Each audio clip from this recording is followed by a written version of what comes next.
Bonsoir tout le monde. On est très content de retrouver le Rav Shmuel Ouziel grâce à Midreshet Yehuda Manitou qui organise ce cours. Et la vérité, Rav Ouziel, ça fait pas mal de temps qu'on ne s'est pas vu à cause des fêtes. Et alors le titre, vous parlez de 7 années à Jérusalem. C'est quand on a fini le couple, c'est sur Pessah à Jérusalem, c'est sur Yom Yerushalem. Où est-ce qu'on en est dans la Torah écrite de Manitou? Précisément, ce qu'on va faire aujourd'hui, on va commencer, et j'espère qu'on va pouvoir finir, c'est un très petit texte de Manitou qui va nous parler donc de Yerushalayim, mais pas véritablement de Yom Yerushalayim, on va voir. C'est la relation entre ce que le thème principal du texte et le titre n'est pas pas aussi évident que ça en a l'air. Et par la suite, on va peut-être faire un certain nombre de cours sur l'Omer et la période entre Pessah et Shavuot, ce qui va nous permettre de voir comment Manitou expose dans un de ses articles ce qui fait, on peut dire comme ça, la façon dont s'articulent les fêtes du calendrier. Donc, on va commencer maintenant donc un texte nouveau et qui est très court, qui s'appelle « 7 années à Jérusalem ». C'est pour ça que j'ai appelé le cours « 7 années à Jérusalem ». Donc, justement parce que c'est précisément le titre du texte lui-même. J'espère que vous le voyez maintenant. Et donc, dans ce texte, vous allez voir tout de suite, c'est d'abord, on va un peu le situer un petit peu pour pouvoir comprendre de quoi il s'agit. Est-ce que vous le voyez suffisamment? Parce que je vois qu'il y a plusieurs personnes qui Oui. s'efforcent de le lire, donc c'est-à-dire que c'est peut-être trop petit, ça va? C'est comme ça que c'est bon? Non, on peut un petit peu plus Un peu peut-être, plus peut-être alors? 180. Comme ça va? Voilà, super, parfait, merci. Ok. Voilà. Donc ce texte qui s'appelle donc Cette année à Jérusalem a été publié donc en 1971. Pourquoi je rappelle que c'est 1971? Donc on est avant la guerre de Kippour. On est avant la guerre de Kippour et c'est la période de la très grande tension entre Israël et l'Égypte, puisqu'on sait qu'il y avait à ce moment-là sur le canal de Suez, il y avait des bombardements aller-retour en permanence. Et donc il y avait une très très grande tension face à l'Égypte, dont Manitou va justement nous parler dans son texte.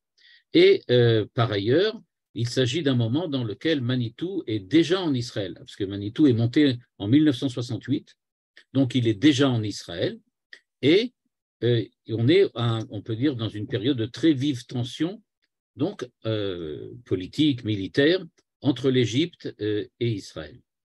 On va commencer là doucement. Il nous dit la chose suivante: cette année encore à Jérusalem, cette année encore, on va voir pourquoi. Alors que nous célébrons l'anniversaire de la Pâque, le chef de file de la contestation des nations, contre Israël demeure cette même Égypte de l'Exode. C'est-à-dire que Manitou fait le rapprochement, le parallèle entre les tensions militaires qu'il y a face à l'Égypte et les revendications de l'Égypte aux Nations Unies, et ce qui s'est passé à l'époque, évidemment, de la sortie d'Égypte, quand nous étions en Égypte. Évidemment, avant même de continuer, j'ai tout de suite posé la question parce qu'elle est tellement évidente qu'il faut la poser. Mais quel rapport? Bon, ça s'appelle Égypte dans les deux cas, mais enfin quand même, l'Égypte du pharaon et l'Égypte à l'époque de 1971, il n'y a pas de rapport, c'est pas la même chose. Mais on voit que Manitou incite sur le fait que oui, c'est la même Égypte. À plus de 3000 ans d'intervalle, un même antagonisme se manifeste qui refuse à notre peuple les conditions d'une existence autonome, comme il lui avait refusé le droit à l'indépendance. Bon, il fait évidemment allusion à ce qui s'était passé en 1948. Maintenant, on arrive au vif du sujet. Mais aujourd'hui, comme il y a 3000 ans, cette irréductible hostilité de nos voisins de jadis et de maintenant contribue puissamment à la construction de l'unité de notre peuple. C'est-à-dire que Manitou, de manière extrêmement surprenante et paradoxale, alors qu'il est déjà en Israël, nous affirme que c'est grâce, entre guillemets, grâce, c'est grâce au fait qu'on a une tension avec les Arabes, avec les nations arabes qui nous entourent, avec le fait qu'il y a l'hostilité des Égyptiens et de l'époque et d'aujourd'hui, que ça contribue, il faut faire attention à la phrase, à la construction de l'unité de notre peuple. C'est-à-dire que l'unité d'Israël se renforce grâce au fait que nous avons un ennemi commun. Et donc, on peut dire, à partir du moment où nous n'aurions plus cet ennemi commun, c'est ce que ce Manitou sous-entendrait qu'à ce moment-là réapparaîtraient peut-être à la surface des tensions qui, pour le moment, sont plus ou moins, on peut dire, calmes, ou on va dire réprimées par le fait que nous avons des problèmes extérieurs très importants. C'est ce qu'il semble dire ici. Évidemment, ça appelle tout de suite à une critique parce que cette définition négative de l'unité nous semble vraiment paradoxale dans la bouche de Manitou. Ce n'est pas du tout le style de Manitou de nous dire que notre unité se renforce ou ne se renforce pas par le fait que nous avons des ennemis communs. Et donc, c'est un petit peu étonnant. On va continuer à lire le texte pour voir comment Manitou développe cette idée. Il nous dit « C'est au sein de l'Égypte des pharaons, en effet, que furent jetées les bases de l'existence d'Israël comme peuple et nation et que prit forme son identité religieuse et nationale. » Là, il va très très loin. Là, il va très très loin. C'est-à-dire, il dit, c'est vrai qu'aujourd'hui, en 1971, le fait que les Égyptiens revendiquent et refusent l'existence d'Israël, le fait est que ce n'est pas la même chose que ce qui s'était passé à l'époque. À l'époque, c'était peut-être même encore beaucoup plus profond, puisque c'est la création même, les bases de l'existence d'Israël. Donc la création même d'Israël comme peuple, la création même de l'identité religieuse et nationale qui avait, on peut dire, s'est servi de l'animosité égyptienne comme tremplin. Et donc, on est un petit peu étonné. C'est pas le style de Manitou de nous parler de cette manière-là. On ne comprend pas très bien. Ainsi qu'il est dit, mais vous, l'Éternel, vous a adopté, il vous a arraché de ce creuset de fer, l'Égypte, pour que vous fussiez un peuple lui appartenant, comme vous l'êtes aujourd'hui. Donc, il ramène un verset qu'il interprète d'après le Pshat, et qui dit donc qu'effectivement, on est devenu un peuple lui appartenant parce que nous étions arrachés de l'Égypte. Est-ce à dire qu'aujourd'hui c'est la même chose?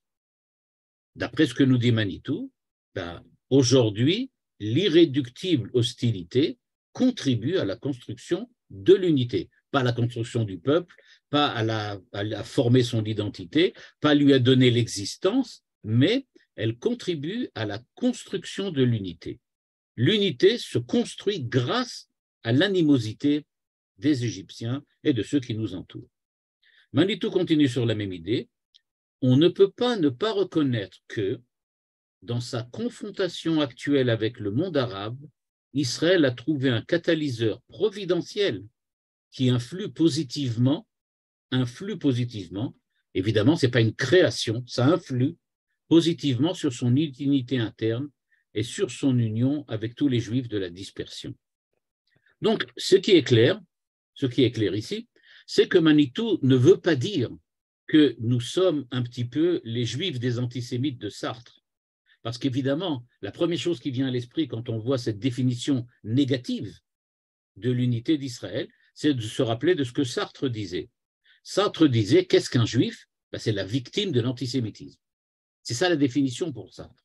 C'est-à-dire que pour Sartre, la définition est négative. Il n'y a pas de positivité au judaïsme, il n'y a pas de positivité à l'identité juive. Ce qui fait l'identité juive, c'est précisément le fait qu'ils ont des ennemis. Ce sont des hommes qui ont des ennemis, qui s'appellent les antisémites, et c'est donc eux, ces antisémites, qui définissent qui est juif. Donc, ce n'est pas la définition de Manitou. Manitou, ici, veut nous dire simplement que ça influe positivement sur son unité interne. Une des raisons, peut-être, qui fait qu'aujourd'hui, dans les événements que nous vivons, il y a une telle tension de part et d'autre, on peut dire comme ça, de la polémique autour de la loi que le gouvernement actuel veut essayer de faire passer, c'est que précisément, on a l'impression que du point de vue extérieur, ça va plus ou moins, et que donc maintenant on se permet de dire, bien, si je ne suis pas d'accord, je ne vais plus à l'armée, si je ne suis pas d'accord, je brûle tous les ponts, etc., etc. C'est-à-dire que ce que veut dire ici Manitou, c'est qu'il faut faire attention que, effectivement, le fait qu'il y ait une certaine lutte et une tension extérieure avec les voisins arabes qui nous entourent, avec les nations arabes qui nous entourent, c'est vrai que ça renforce, et ce qu'il appelle ici influe positivement, catalyseur providentiel, qui nous permet de renforcer notre unité interne. En fait, c'est comme si Dieu avait pris l'initiative de nous mettre en tension pour que nous apprenions petit à petit à un vivre ensemble, à une unité interne qui nous permette en fait de créer de façon, on peut dire, définitive, de façon approfondie, cette unité entre nous, pour que grâce à cette unité entre nous, on ait la possibilité ensuite de se mesurer aux différents défis que l'avenir va nous réserver. Donc, en tout cas, la première idée que nous propose ici Manitou, c'est donc qu'il faut savoir repérer qu'il y a aussi un côté, je ne veux pas dire positif, mais un côté bénéfice. On bénéficie de quelque chose grâce à cette tension qu'il y avait. Maintenant, Manitou va passer sur un deuxième niveau. À ce deuxième niveau, il nous demande maintenant, en fait, cette lutte avec l'Égypte, et il parle de l'Égypte actuelle, est-elle simplement, nous dit-il, confrontation éternelle ou simplement imposée par la géographie? C'est-à-dire, est-ce qu'en fait on a un contentieux à résoudre avec l'Égypte ou bien il s'agit simplement d'un problème de frontières? Et donc, il y a des tensions autour des frontières, comme il y en a entre l'Inde et le Pakistan, ou bien entre la Corée du Nord et la Corée du Sud. Donc, il demande, de quoi s'agit-il exactement? Et il nous répond, au-delà des accidents historiques et des subtilités politiques, c'est peut-être, il n'affirme pas ça de manière définitive, mais c'est peut-être une rivalité d'un autre ordre qui se noue autour de l'héritage d'Abraham. C'est-à-dire en fait que l'Égypte, pour Manitou ici, est représentant, on peut dire, de la contestation arabe de l'existence de l'État d'Israël. C'est-à-dire que l'Égypte en tant qu'Égypte d'aujourd'hui, ce n'est pas, on peut dire, les arrière-petits-enfants de l'Égypte de l'époque, mais ce n'est pas ça qui est important, le fait que ce soit le même terme ou la même géographie. Mais c'est qu'il y a quelque chose de beaucoup plus profond. C'est-à-dire que, en fait, l'Égypte, ce serait le représentant de l'ensemble de la nation arabe et peut-être même l'ensemble de l'islam. On va le voir par la suite. Et donc, dit-il, en fait, la rivalité qu'il y a entre Israël et l'Égypte, ce n'est qu'un retour de la rivalité traditionnelle, rivalité d'un autre ordre, qu'il y a entre Israël, le judaïsme, et Ishmaël, on va le voir, l'islam. C'est à travers Israël et l'Égypte, donc il le dit bien ici, c'est à travers ces deux-là qu'on retrouve cette même tension, les deux lignées d'Abraham qui perpétuent leur conflit non encore résolu. C'est-à-dire, dit-il, qu'en fait, on est en train de vivre maintenant au présent un retour de ce qui s'était passé à l'époque de Ishmaël et d'Israël, à savoir qu'il y avait une lutte pour savoir qui est le représentant en ce monde de Abraham. C'est-à-dire Abraham le monothéiste, d'après Manitou, c'est celui qui a donc présenté la présence de Dieu à l'humanité tout entière. Et il y a eu deux courants qui se disent les représentants d'Abraham, c'est Israël d'une part, l'islam de l'autre. Donc, dit-il, ce que l'on voit maintenant entre Israël et l'Égypte, ce n'est que, en fait, un renouveau de cette tension permanente entre le judaïsme, l'hébraïsme, d'après Manitou, et l'islam. C'est ce qu'il nous dit maintenant dans le passage suivant. Yitzhak, fils d'Abraham et de Sarah, père de Yaakov, qui sera nommé Israël, face à Ishmaël, fils d'Abraham et d'Agar, qui est égyptienne, puisqu'on dit qu'elle était la fille du pharaon. Ishmaël qui reste étonnamment attaché à son ascendance maternelle, comme il est écrit, Ishmaël habita le désert de Paran et sa mère lui choisit une femme du pays d'Égypte. Donc, dit-il, en fait, l'Égypte, à l'époque même, à l'époque d'Abraham, ce n'était pas encore l'Égypte des enfants d'Israël qui vont subir là-bas l'esclavage, mais ça va être, en fait, l'Égypte comme représentant de Ishmaël, qui justement a choisi l'Égypte comme, on peut dire comme ça, comme base sociologique, nationale, peut-être même militaire. Donc, il s'agit donc d'une lutte pas entre Israël et l'Égypte d'aujourd'hui, mais il s'agit d'une lutte déjà extrêmement ancienne, qui est la lutte entre qui est le représentant d'Abraham, qui est celui qui est à la suite d'Abraham, et donc, d'une certaine façon, qui est donc le véritable successeur d'Abraham, qui représente le monothéisme dans le monde. Et nous dit-il, le problème est de savoir c'est qui a raison. Est-ce que c'est Ishmaël qui a raison ou est-ce que c'est Yitzhak, Israël? Et la réponse de Manitou, évidemment, est évidente. Et il va nous expliquer pourquoi c'est Israël qui est le véritable représentant.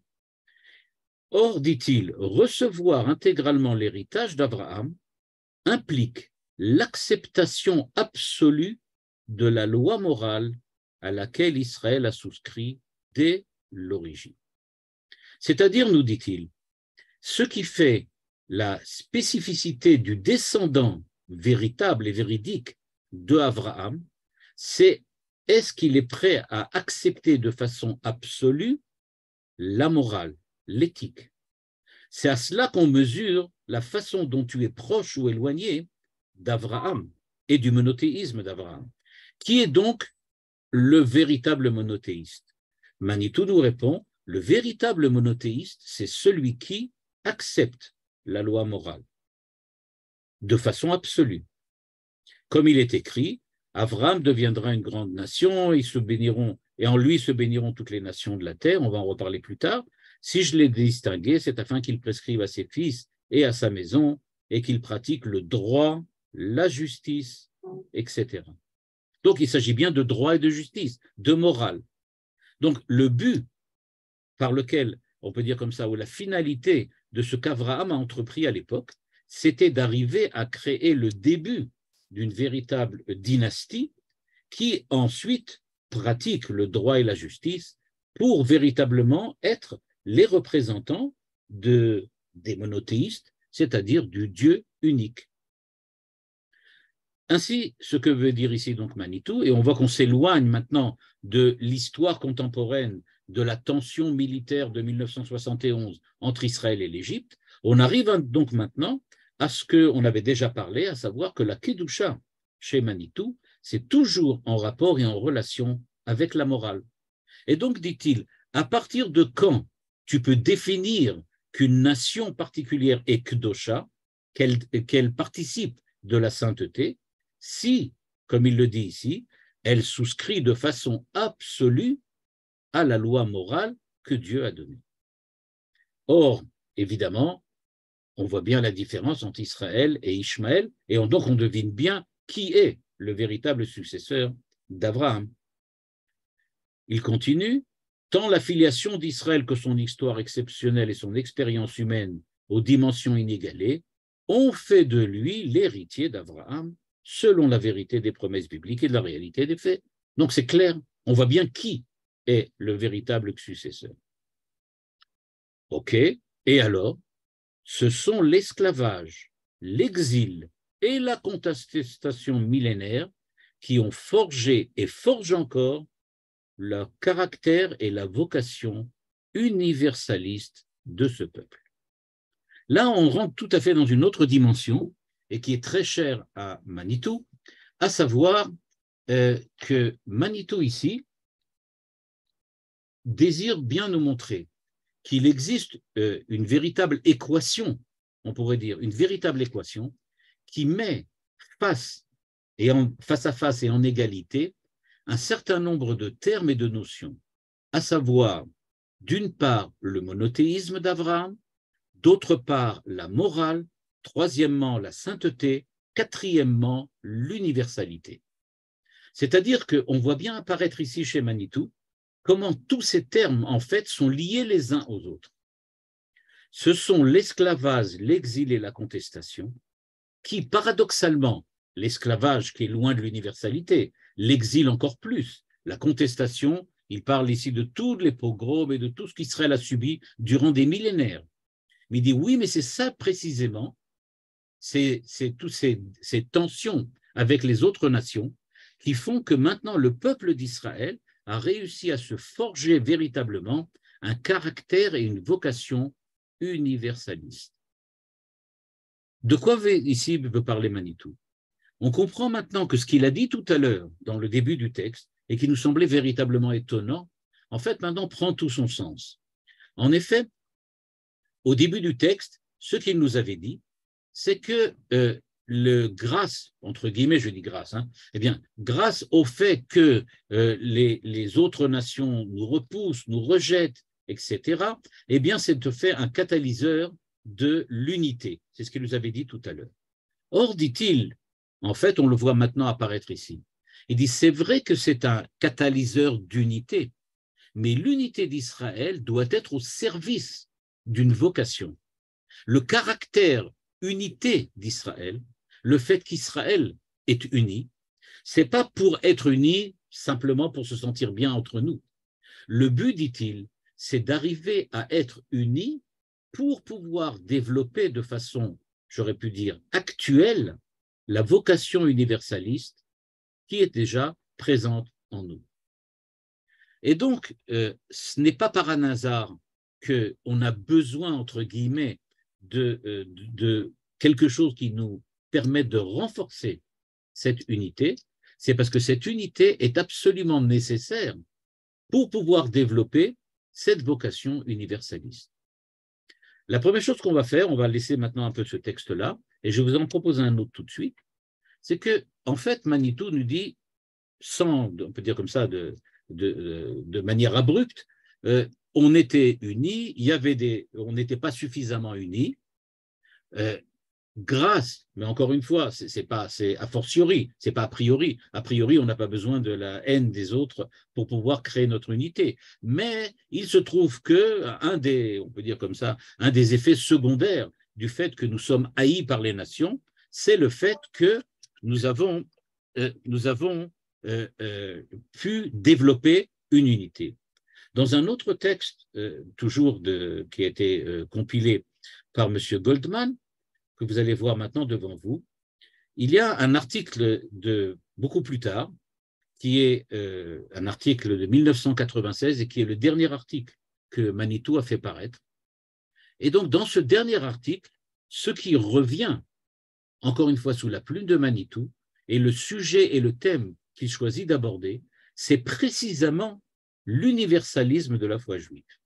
C'est-à-dire que, comme vous pouvez le remarquer, le problème de l'universalité, et j'ai entendu aussi M. Chaim Rothenberg qui disait dans un interview qu'on peut voir sur YouTube exactement le même argumentaire, pour Manitou, il est absolument indispensable qu'Israël ait une visée universaliste. Ça fait partie de la nature. On l'a vu dans le texte que nous venons de lire maintenant, dans lequel il dit clairement que même l'animosité des nations non seulement ne nous empêche pas d'être universalistes, mais au contraire, elle nous aide à devenir encore plus universalistes. C'est-à-dire que le fait que nous souffrons de la haine des nations ne nous rend pas, au contraire, aigris par rapport aux nations, par rapport à l'humanité, mais au contraire, elle nous demande d'être encore plus universalistes. Et pour ça, il faut donc comprendre quelle est cette notion d'universalité dont veut parler Manitou. Dans ce dernier texte donc, que Manitou a écrit, il fait référence au rabbin Jaïs, le grand rabbin de Paris, et, dit-il, dans un article, le rabbin Jaïs avait expliqué de façon très claire la différence entre religion universelle et religion universaliste. C'est-à-dire qu'il ne faut pas confondre les deux. Nous sommes universalistes, mais nous ne sommes pas universels ou universaux. Qu'est-ce que ça veut dire? Nous dit Manitou, les religions de type universel prétendent englober tout le genre humain et tendent par définition à un prosélytisme militant impérialiste. C'est-à-dire, dit Manitou, qu'est-ce qu'on appelle universel, une religion universelle? C'est le christianisme, c'est l'islam. C'est-à-dire, ce sont des religions qui se considèrent comme des religions qui sont valables pour tout le monde. C'est-à-dire que pour un chrétien, pour un musulman, ce que l'on veut obtenir par la religion, c'est imposer à l'ensemble de l'humanité l'islam ou le christianisme. Pour un chrétien, le summum de la réussite, c'est quand tout le monde deviendra chrétien. Ou même, pour l'islam quand tout le monde deviendra musulman. C'est ce qui est écrit, c'est ce que dit Manitou ici, quand il dit « hors de l'Église, point de salut ». C'est-à-dire qu'il est clair que depuis la nuit des temps, le christianisme désire s'imposer à l'ensemble de l'humanité. C'est en cela qu'il se veut universel, que ce soit une religion qui soit absolument universelle. Manitou, de la ligne 12 à 16, fait la remarque que depuis Vatican II, en tout cas chez les chrétiens, on remarque qu'il y a un recul par rapport à cette visée universelle et que maintenant, même les chrétiens pensent qu'il ne faut pas absolument convertir l'ensemble de l'humanité. Et il oppose à cette religion universelle Israël, le judaïsme, l'hébraïsme, qui est considéré comme universaliste. Voilà la définition. Selon cette conception universaliste, celle de la Torah, toute créature peut faire son salut, entre guillemets, à certaines conditions minimales de nature essentiellement morale. Regardez tout de suite. C'est-à-dire, pour nous, juifs, l'essentiel, c'est que les nations ne soient pas juives particulièrement, mais c'est que les nations soient ce qu'elles sont en respectant un certain nombre de conditions qui sont toutes sous-tendues par des principes moraux et éthiques. Et cela, dit Manitou, quelle que soit l'ethnie, le peuple ou la culture religieuse dans lequel ces hommes sont nés. C'est-à-dire, peu nous importe que des Africains soient chrétiens ou qu'ils soient musulmans, ce n'est pas ça qui est important. L'important, c'est qu'ils aient un comportement moral minimaliste, minimal. Mais de quoi s'agit-il? Il nous dit, c'est très simple, la Torah l'a déjà imposé, à savoir, il s'agit, ligne 22, des 7 lois de l'alliance de Noach, Sheva Mitzvot Bene Noach.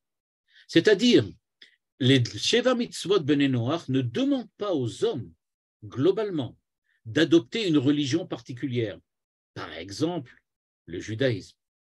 Mais ce que demandent les Sheva Mitzvot Bene Noach, c'est que les hommes aient tous un comportement moral, à savoir respecter ces 7 mitzvot qui, elles, fondent la moralité de l'humanité en tant que telle.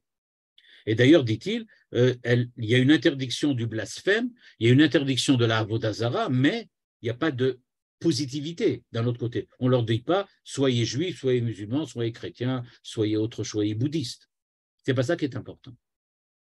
Donc, dit Manitou, d'après le rabbin jaïs, on comprend maintenant quelle est la différence. L'universalité à laquelle tend Israël, cette universalité, c'est le fait que nous puissions trouver un comportement moral minimum chez tous les hommes, chez tous les hommes et toutes les femmes de l'humanité. C'est ça ce que nous recherchons. Nous ne recherchons pas une religiosité particulière, nous recherchons une moralité spécifique, celle qui est définie par les Sheva Mitzvot Bene Noach. Et Manitou nous dit ainsi, ces 2 formes de doctrine religieuse renvoient à 2 types de monothéisme. C'est-à-dire que maintenant, on va voir ce que, dans le texte que nous sommes en train de lire maintenant, l'explication du texte de 1971 tout à l'heure, qui semblait dire de manière directe que, en fait, les tensions que nous avons entre Ishmaël et Israël, eh bien, c'est clair qu'Israël est le véritable descendant d'Abraham, puisqu'il a un respect absolu de la loi morale, et à la question de savoir, et alors, eh bien, il nous disait, il faut savoir que c'est ça qui fait que les difficultés existentielles d'Israël face aux nations, eh bien, c'est ça qui a provoqué justement le désir de l'universalité. Or, on s'était posé la question, mais quel rapport y a-t-il entre Abraham, le monothéisme, et l'universalité qui se développe chez Israël à cause de l'antinomie et l'antagonisme des nations? Eh bien, nous répond ici Manitou. Il y a donc 2 formes de monothéisme. Le premier, c'est celui de la religion universelle qui parle bien d'un Dieu unique, c'est vrai, mais avec l'implication plus ou moins avouée qu'il n'y a qu'un seul Dieu et c'est le mien. Et c'est le mien. C'est-à-dire qu'un universel, un chrétien, un musulman, ne va pas dire Shema Israël, Hashem Elokeinu, Hashem Echad. Il va dire Shema Israël, Hashem Echad, Hashem ou Elokeinu. Inversé. C'est-à-dire, nous disons Shema Israël, Hashem Elokeinu. C'est là ce que je vous dis maintenant, c'est l'interprétation du Rav Kook. Hashem Elokeinu, le Dieu qui est notre Dieu, le Dieu qui s'est révélé dans notre histoire, n'oubliez pas qu'il est Hashem Echad, il est le Dieu unique de tout le monde, de l'ensemble de l'humanité, et qu'il est un Dieu universel. Ne croyez pas qu'il se restreint aux frontières d'Israël et aux frontières de l'ethnie qui s'appelle le peuple d'Israël, la nation d'Israël. Il est celui qui est le Dieu de l'ensemble de l'humanité. Hashem Elokeinu, dit le Rav Kook, ou Hashem Echad, il est le Dieu universel. Or, nous dit le Manitou, celui qui a une religion universelle, qu'il veut imposer par la force, avec, comme il nous a dit, d'une manière impérialiste aux autres nations, eh bien, celui-là pense le contraire. Il y a un Dieu un, et c'est le mien.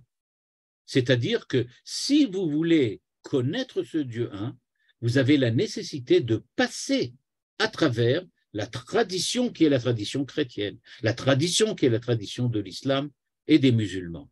Donc vous allez devoir accepter le Dieu de l'islam. Si vous n'acceptez pas le Dieu de l'islam, de la manière dont il s'est révélé en terre d'islam et à la nation islamique, eh bien, vous ne serez pas face au Dieu un.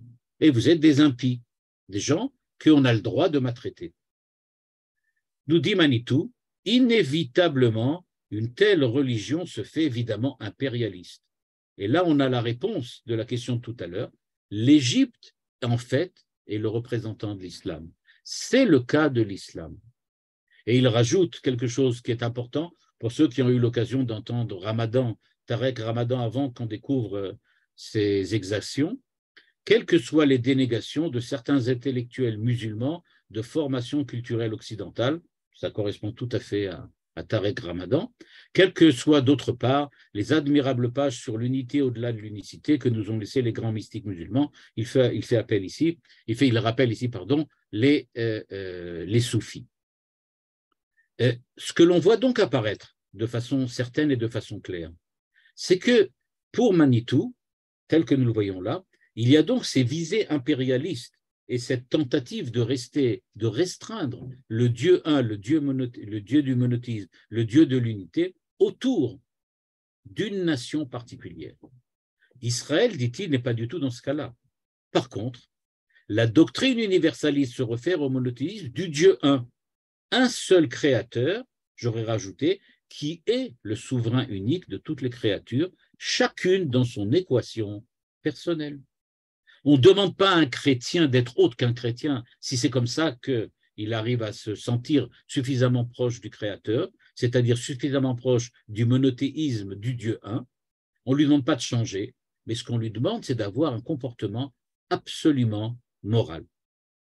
C'est ce que dit Manitou ici, quand il termine en disant, dans ce petit paragraphe que j'ai donc que j'ai extrait du texte de Manitou, qui est beaucoup plus long, comme si toute créature était à même d'expérimenter à sa manière ce que les patriarches d'Israël ont inauguré comme conscience religieuse renouvelée au temps du paganisme antique.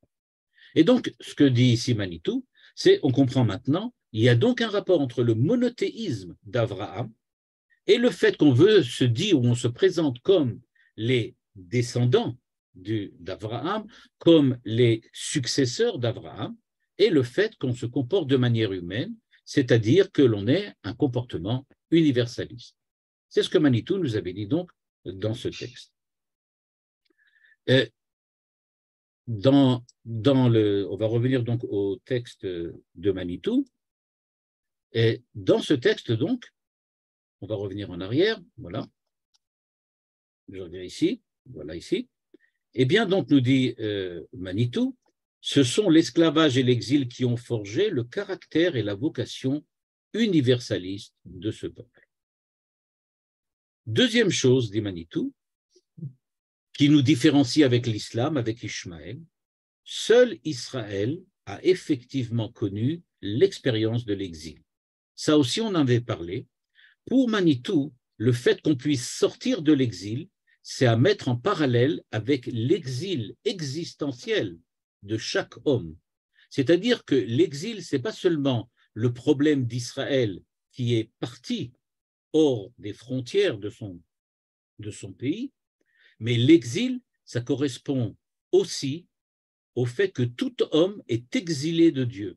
D'un point de vue existentiel, nous sommes dans le monde, nous sommes projetés dans le monde, et quand nous nous retrouvons dans ce monde-ci, nous ressentons l'éloignement de Dieu, l'éloignement du Créateur, et donc nous sommes aussi en exil de Dieu, d'une certaine façon. Nous sommes des exilés de Dieu.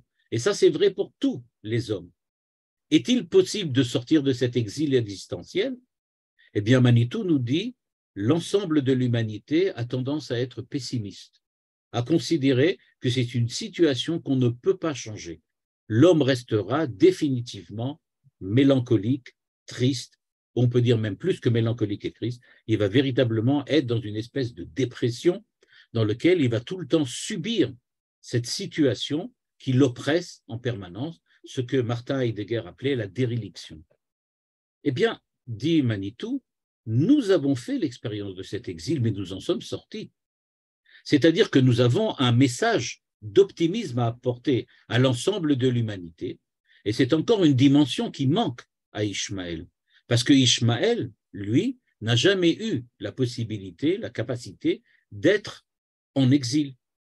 Il va nous expliquer que quand, le dit ici d'ailleurs, c'est à la ligne 20, Ishmaël a débordé des déserts de l'Arabie natale, il a souvent été hors de chez lui, mais c'est toujours en tant que conquérant, jamais en tant que victime exilée. Donc, nous dit Manitou, si on cherche qui sont les représentants du monothéisme d'Abraham, eh bien, il semblerait que ce soit évidemment Israël, puisque Israël a accepté la loi morale, qu'Israël a vécu cette situation d'exil dont il est revenu, c'est le seul peuple qui est revenu d'un exil, et donc il a toutes les capacités, on peut dire en tout cas toute la force spirituelle suffisante pour pouvoir aborder l'ensemble de l'humanité d'une façon universaliste et leur proposer d'être proches de Dieu à partir de maintenant, sans subir de façon aussi forte l'oppression de l'exil. Manitou pose tout de même une question. Toutefois, dit-il, à première lecture, la Bible elle-même semble s'opposer à une telle identification des protagonistes de notre drame. C'est-à-dire, dit-il, a priori, il est écrit dans la Torah qu'on ne reviendra plus jamais en Égypte. Ça veut dire que d'après la Torah, quand on dit qu'on ne reviendra plus jamais en terre d'Égypte, ça veut dire que le conflit avec l'Égypte est terminé. C'est-à-dire que ce qui s'est passé lors de la sortie d'Égypte, c'est que nous avons définitivement coupé les ponts avec l'Égypte et que l'Égypte maintenant ne représente plus rien dans l'équation, terme que Manitou aime beaucoup utiliser, l'équation spirituelle de l'histoire humaine. Il n'y a plus aucun intérêt, ou on peut dire comme ça, plus aucune mission particulière que l'Égypte doit remplir pour amener le Mashiach, pour amener l'humanité à devenir meilleure. Et donc, dit-il, comme il est écrit, Lotiru otam ad olam, vous ne les reverrez plus jamais ad olam. Ad olam. Et donc, ça semblerait dire que tout est terminé. Alors, comment dire qu'aujourd'hui aussi, notre lutte avec l'Égypte est une lutte dans laquelle on reflète ce qui était déjà vrai au niveau de Ishmaël et au niveau de Yitzhak, puisqu'en fin de compte, tout est déjà terminé. Tout s'est fini lors de la sortie d'Égypte. Donc, si c'est définitivement terminé, dossier classé, il n'y a pas de raison, donc, de relever ça aujourd'hui et d'affirmer que non, on est encore un contentieux à régler avec les Égyptiens. Manitou interprète ça en disant que, en fait, le mot olam signifie en hébreu olam, c'est-à-dire pas à tout jamais, mais c'est olam, le temps d'un monde. Olam, c'est le terme olam, ça peut vouloir dire le monde, ou bien le temps durant lequel existe le monde. Et donc, c'est un mot un peu spécial, c'est un mot qui a une dimension de l'espace et une dimension du temps. Il peut vouloir dire Olam en tant que l'espace, le monde entier, l'univers, mais ça peut vouloir dire aussi olam, le temps, à tout jamais. Or, dit Manitou, ce n'est pas ça le terme exact. Ce n'est pas à tout jamais qu'il faut traduire olam, mais ça veut dire tant que le monde, l'espace existe, tant que ce monde existe, alors ad olam, tant que le monde existe. Et donc, nous dit-il, il faut la comprendre jusqu'à la fin de ce monde. Et donc, maintenant, on arrive, Manitou, à quelque chose d'extrêmement important, nous dit-il. Il dit, le fait que de nos jours, nous revoyons les Égyptiens sur les mêmes rivages, semble donc indiquer que nous sommes arrivés au terme du monde ancien de notre exil et que commence le temps du monde qui vient désigné par toutes les prophéties. Un chidouche énorme de Manitou. Il nous dit donc, si justement tout est déjà fini, que le contentieux avec l'Égypte ancienne est absolument réglé, qu'il n'y a plus rien à faire avec les Égyptiens, comment se fait-il que, brusquement, on réouvre un dossier égyptien? Et c'est bien tout simplement parce que nous sommes arrivés à l'époque messianique. Nous sommes arrivés à l'époque messianique, et donc ce qui a été réglé dans le monde qui vient de se terminer, la fin de ce monde, eh bien ce qui a été réglé, eh bien maintenant, il y a un nouveau dossier qui s'ouvre, c'est le nouveau dossier qui est celui du temps du Olam Abba, le monde qui vient, et qui est désigné par toutes les prophéties. Le fait même qu'il y ait, dit Manitou, une lutte maintenant renouvelée entre Israël et l'Égypte, ça vient prouver au contraire que nous sommes rentrés dans l'époque messianique, que nous sommes rentrés dans l'époque du Olam Abba. Et donc, il termine en disant, et si avec la Pâque de la sortie d'Égypte, le début de ce monde fut marqué par le passage de l'esclavage à la liberté, on espère que la fin de la sortie d'Égypte, la fin de ce monde, va déboucher sur l'ère de la justice et de la paix dont on parlait tout à l'heure, c'est-à-dire le fait qu'on était capable de garder la morale, la justice et la paix pour tous les peuples. C'est-à-dire, dit Manitou, l'universalité, c'est ça la finalité de l'histoire. Le fait que maintenant, on veut une morale universelle, une morale qui soit ouverte pour toutes les nations, et une morale qui puisse donc être donnée aux nations, et que les nations puissent vivre en paix, justice et paix, dans le monde avec Israël. Donc, dans ce texte très très court, ce que l'on voit donc apparaître de manière très nette, c'est que Manitou nous dit qu'il y a quelque chose de nouveau et quelque chose d'ancien dans le fait qu'Israël est isolé, on va le voir tout de suite, et qu'Israël est en lutte permanente avec l'islam, représenté ici par l'Égypte. Il dit en fait, ce qui se passe, c'est que le fait que nous soyons en lutte avec l'islam, ce n'est pas la suite de ce qui s'est passé avec Yitzhak et avec Ishmaël, c'est quelque chose de nouveau. C'est parce que nous sommes maintenant dans une ère messianique, ce qu'on a appelé donc Atralta de Géoula, on est rentré dans une ère messianique, et donc malgré le dossier classé de la lutte entre Israël et l'Égypte, entre l'Israël et peut-être pas l'islam, mais à l'époque, il n'y avait pas d'islam au temps de Yitzhak et de Ishmaël, mais donc de cette lutte qu'il y avait entre Israël et Ishmaël pour savoir qui est le représentant du monothéisme, maintenant on sait que le représentant c'est Israël, et donc la lutte qui a lieu maintenant, c'est justement cette lutte qui doit permettre à la morale universelle de venir se répandre dans le monde et permettre à l'ensemble de l'humanité d'avoir enfin la paix et la justice qu'elle mérite. Il existe un autre texte qui traite plus ou moins du même sujet et que je vais vous montrer maintenant, qui est un texte de 1970 qui s'appelle « Solitude de l'homme et isolement d'Israël ». Encore une fois, Manitou aborde, et là, comme vous le remarquerez, et c'est à Jérusalem, donc il est déjà en Israël, comme je l'ai dit, il est monté en 1968 en Israël, et donc un an avant, plus ou moins, le texte que nous venons de lire, Manitou a écrit sur la solitude de l'homme universelle, solitude de l'homme, en parallèle avec, ou par opposition à, l'isolement d'Israël. C'est-à-dire qu'il veut montrer qu'il y a solitude d'Israël, solitude de l'homme. On l'avait vu dans notre texte que nous venons de lire, sous une forme un petit peu différente. Dans notre texte à nous, il avait parlé de l'exil. Israël a l'expérience de l'exil, l'expérience de l'isolement.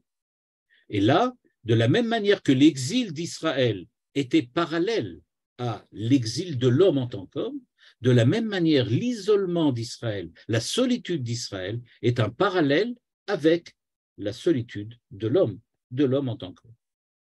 Et là aussi, il revient sur les mêmes thèmes, mais cette fois-ci, il les aborde avec un angle un petit peu différent.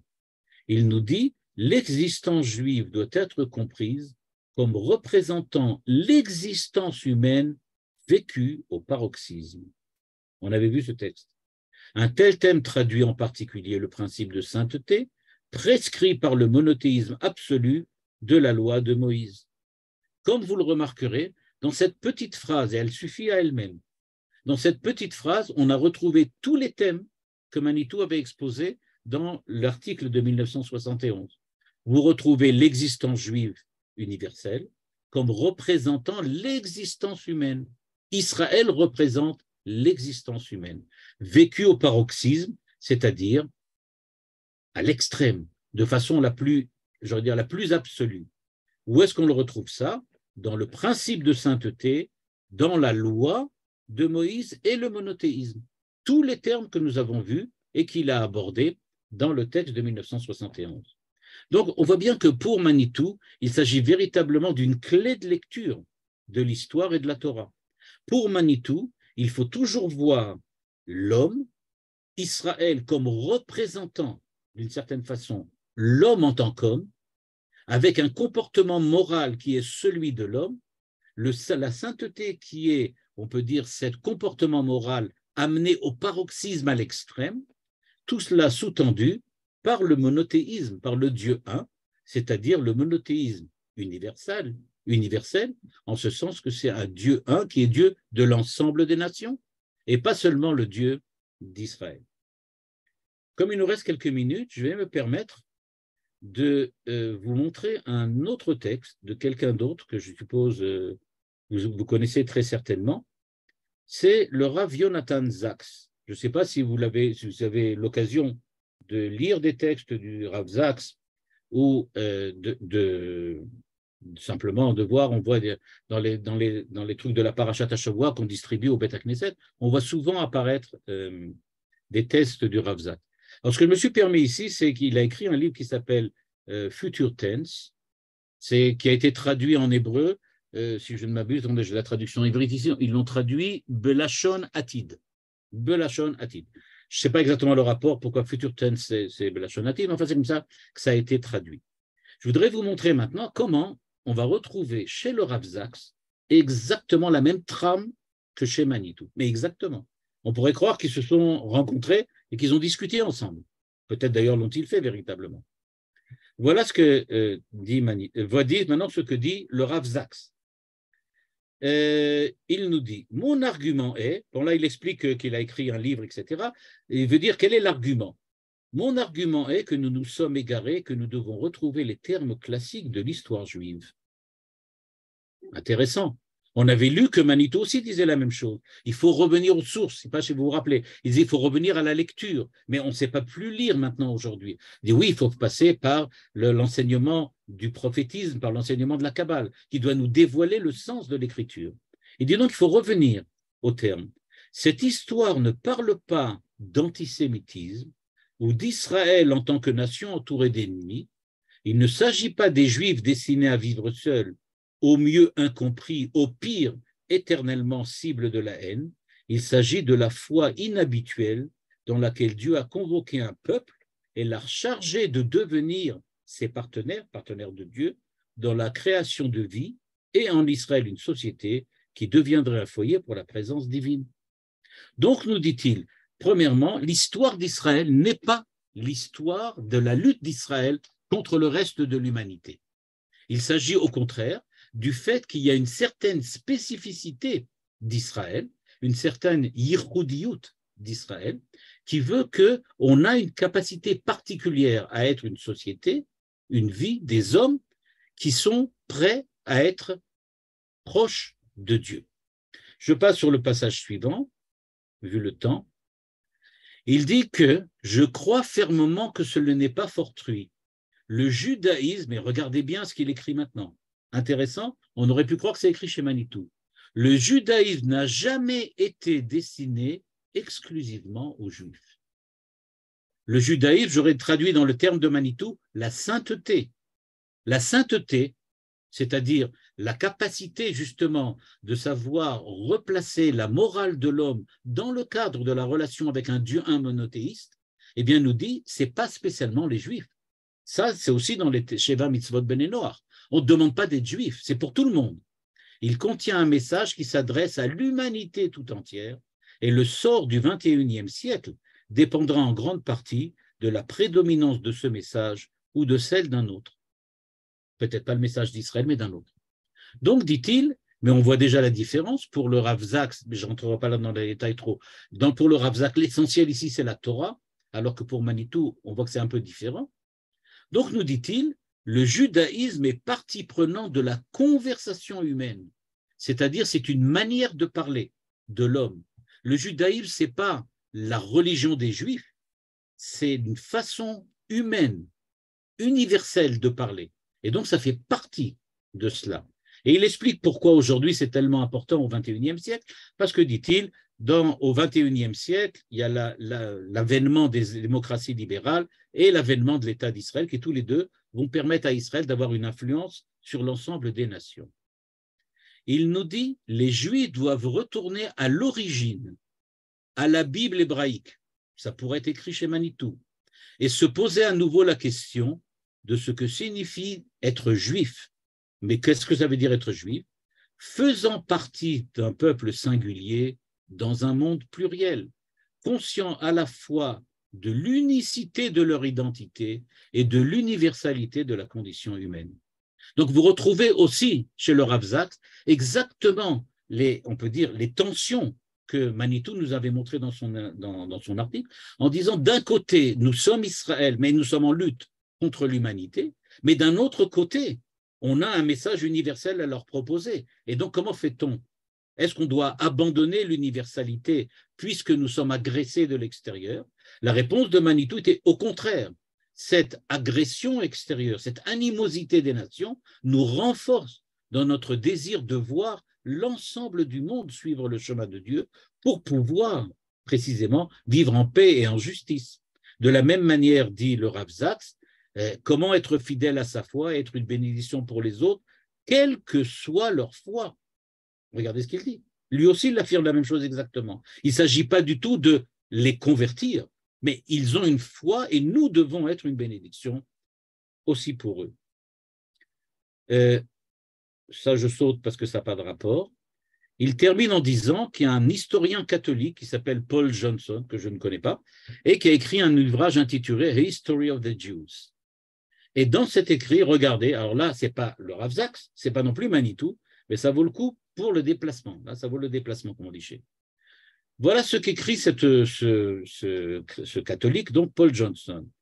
Il dit « Les Juifs représentent l'exemple et l'incarnation de la condition humaine. » Exactement ce que Manitou nous avait dit.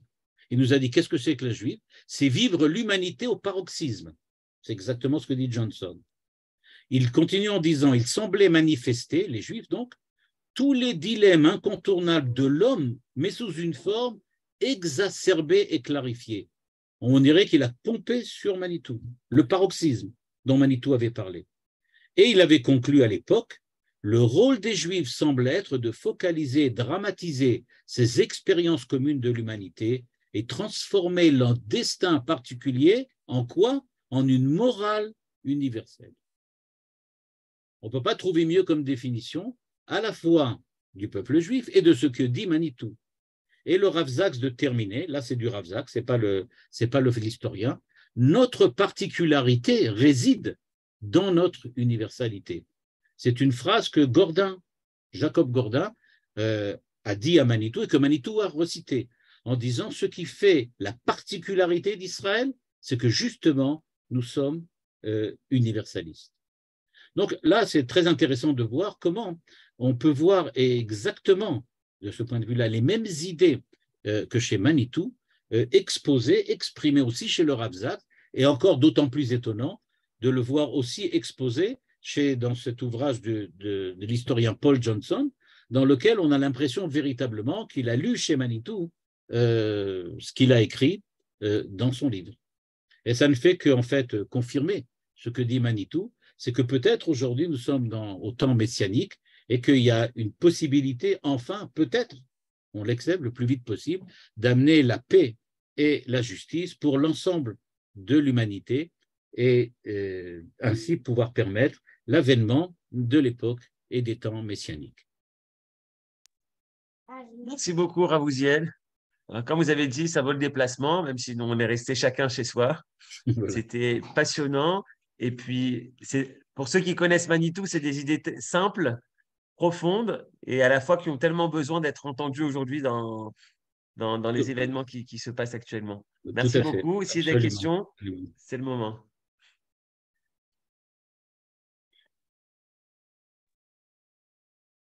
Moi, j'ai une question. Oui, Moti.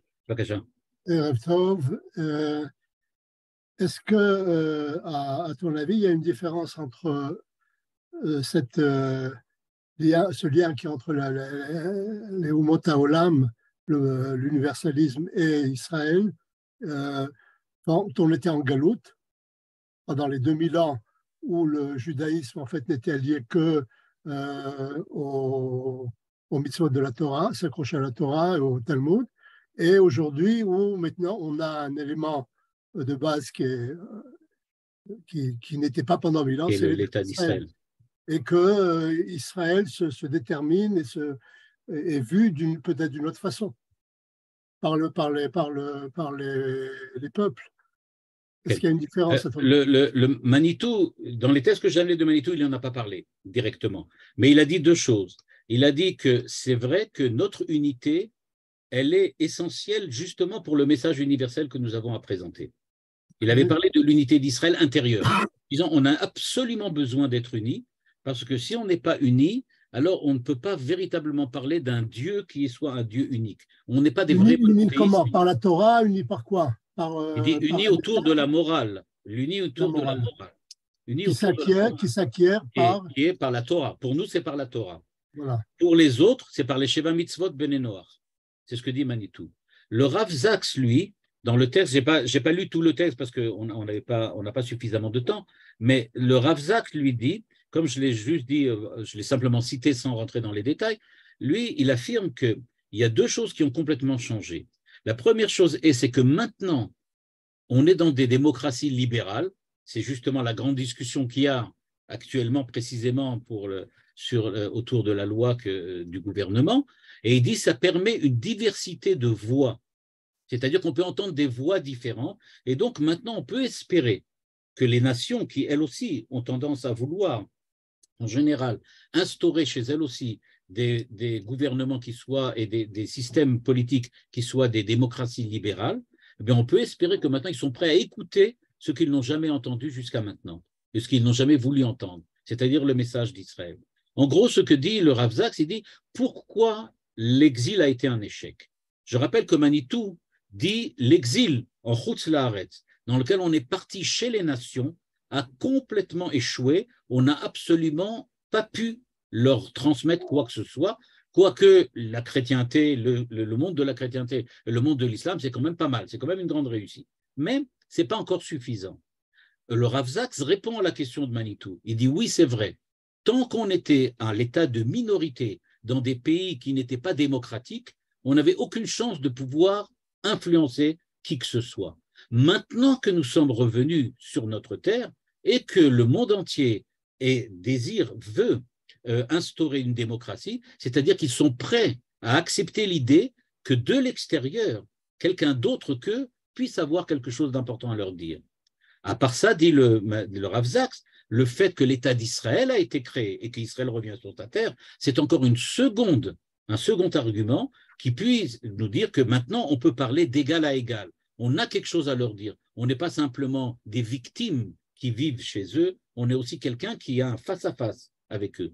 Et donc, dit-il, on n'a plus besoin, c'est le terme qu'il utilise, on n'a plus besoin d'être hanté par le traumatisme de l'être sans foyer, c'est-à-dire le fait d'être le juif errant qui souffre partout où il est. Maintenant, on a une maison, on a un pays, et on peut exprimer des idées qui ont quelque chose à leur dire, à leur donner. Ce qui est paradoxal, c'est que aujourd'hui, la plupart des voix, ou enfin, une certaine majorité ou pas de voix en Israël, veulent s'identifier à Chutz Laaretz, aux nations, Kechol Hagoyim, et pas travailler Oui, sur oui, la exact. spécificité d'Israël. C'est vrai, c'est vrai. Et je ne sais pas si vous avez entendu Emmanuel Macron, qui a donné une fois un cours dans une classe, et on lui a demandé qu'est-ce que c'est que la démocratie. C'est intéressant. Alors il a dit, non, on lui a demandé quelle est la différence entre la droite et la gauche. Des petits-enfants je ne sais pas quelle classe, des petits-enfants de 3, peut-être des enfants de 8e, 9e, quelque chose comme ça. Alors il a dit, il y a la droite et la gauche. Il a dit, la droite insiste sur la liberté, la gauche sur l'égalité. Il a dit. Il a dit, mais nous, on n'est pas ni la droite ni la gauche, nous, Emmanuel Macron, on insiste sur la fraternité. Liberté, égalité, fraternité. Nous, on est pour la fraternité. Mais c'est ce que Manitou semble dire un petit peu ici. C'est-à-dire que, OK, il faut maintenant, au contraire, qu'il y ait cette unité entre nous, parce que cette unité, c'est justement la fraternité qui permet justement de savoir écouter ce que l'autre a dit. Peut-être que maintenant, le fait qu'il y a des négociations entre les différents partis, entre la droite chez nous et la gauche chez nous, qui sont ni droite ni gauche en termes politiques habituels, peut-être que c'est justement ça qui va peut-être démarrer, qui sait. Bavakasha. Toda Rabba, Arabe. Est-ce qu'il y a d'autres interventions? Moi, j'aurais deux questions. Oui. La première, c'est que vous avez dit que Manitou a dit que dans les Bnei Noach, il n'y a pas besoin d'instituer une culture particulière. Une religion particulière. Oui, oui, un culte particulier. Un culte particulier, exactement. Oui, exactement. Et donc ça, c'était à l'époque où ce n'était pas un phénomène qui était très répandu, mais de nos jours où ça se répand vraiment dans le monde entier, on voit que ils demandent comment on doit prier, comment on doit être enterré, comment on doit, etc. Ils ont besoin d'un culte. C'est impossible. C'est quelque chose qui est... C'est vrai, ils ont un culte, mais ce que dit Manitou, c'est que ce n'est pas nécessaire que ce soit le culte juif. Oui, ça peut être autre chose. Ça peut être autre chose. Mais dans la mesure où ils reconnaissent que c'est la Torah qui est la vérité, alors ils demandent aux Juifs comment on doit faire. Ceux qui reconnaissent que la Torah est la vérité, ceux qui reconnaissent que la Torah est la vérité. Oui, dans les Bnei Noach, c'est ça. Il me semble d'ailleurs que il faut le dire en tout cas en tant que Shevar, que le Rav Cherki, par exemple, justement, va dans cet axe-là de Manitou tout à fait. C'est-à-dire qu'il insiste justement sur ce côté de Bnei Noach en disant c'est ça qu'il faut développer. On n'est pas là pour les convertir, mais on est là pour les faire récupérer, on peut dire comme ça, les mitzvot Bnei Noach. En ça, il était précédé déjà par le Rabbi de Lubavitch à l'époque, qui avait lancé à l'époque un mitzvah dans lequel il disait il faut enseigner les mitzvot Bnei Noach. Et si vous avez l'occasion de regarder les enseignements du Rav Ginsburg, sur lesquels il y aurait beaucoup à dire, à la fois en critique et sans critique, dans l'enseignement du Rav Ginsburg, on voit apparaître, il parle des 4 révolutions du judaïsme, et la révolution qu'on vient de passer, dit-il, c'était l'enseignement de la Torah aux femmes, c'est-à-dire que jusqu'à présent, jusqu'à notre époque, on considérait qu'il n'y avait pas lieu d'enseigner la Torah aux femmes, qu'il était suffisant que l'homme étudie, la femme devant jouer un rôle à l'intérieur du foyer familial.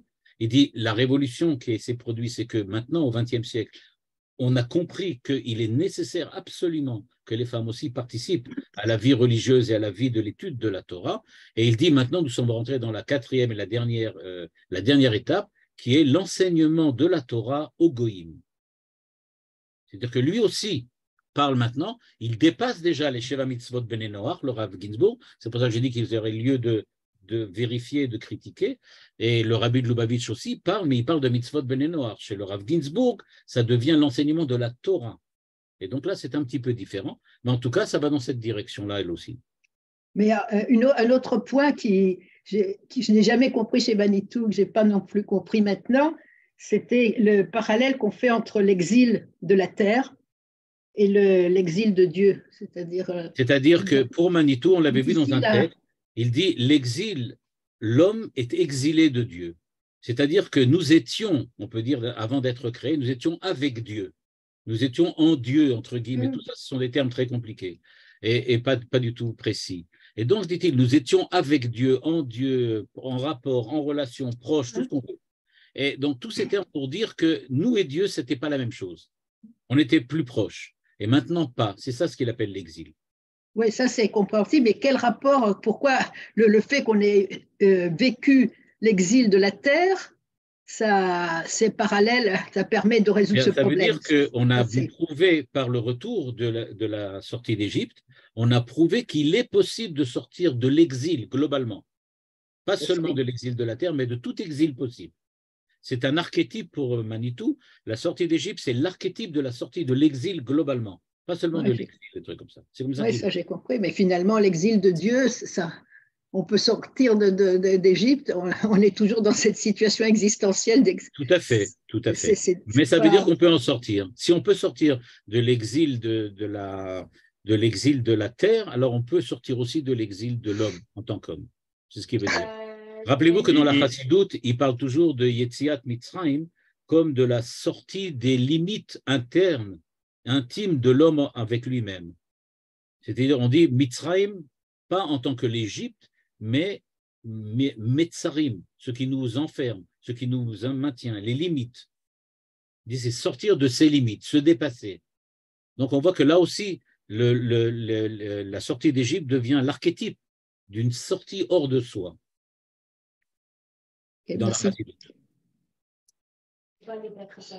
Merci Ravouziel.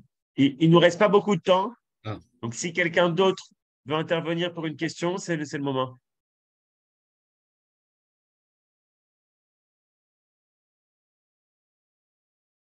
Encore une petite précision.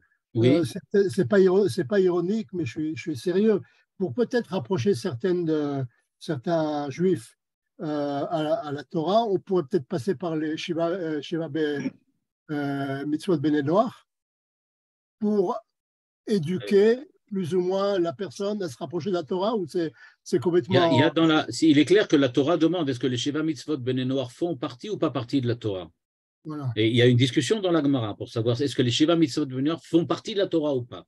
Et oui, ils font partie de la Torah. Ouais. Elles ne sont pas en plus. Voilà. Une toute petite précision encore qui était à la fin, quand vous avez dit que, enfin Manitou, quand on revoit l'Égypte sur les mêmes rivages, ça prouve qu'on est arrivé au terme de notre épopée, en somme, qu'on est au temps messianique qui commence. Je n'ai pas compris la logique. La logique, la logique, c'est comme ça. Étant donné que on a terminé on a clos le dossier égyptien jusqu'à Ad Olam, c'est-à-dire jusqu'à la fin de ce monde-ci, Olam Hazé. Donc, si on trouve des Égyptiens face à nous, c'est que le Olam Hazé est terminé, parce que dans le Olam Hazé, c'est fini. Il n'y a rien à faire avec eux. Donc, si on trouve maintenant des Égyptiens face à nous qui s'opposent à nous, ça veut donc dire qu'on n'est plus dans le Olam Hazé. Alors, où est-ce qu'on peut être? On est arrivé dans le Olam Haba. C'est ça l'équation de Manitou. Je dis, c'est un chidouche énorme. C'est-à-dire, il dit, l'animosité aujourd'hui des Égyptiens nous prouve qu'on est bien passé dans la Atralta de Géoula. C'est ça qui prouve le début de la Géoula. Merci. Bavakasha. Merci beaucoup.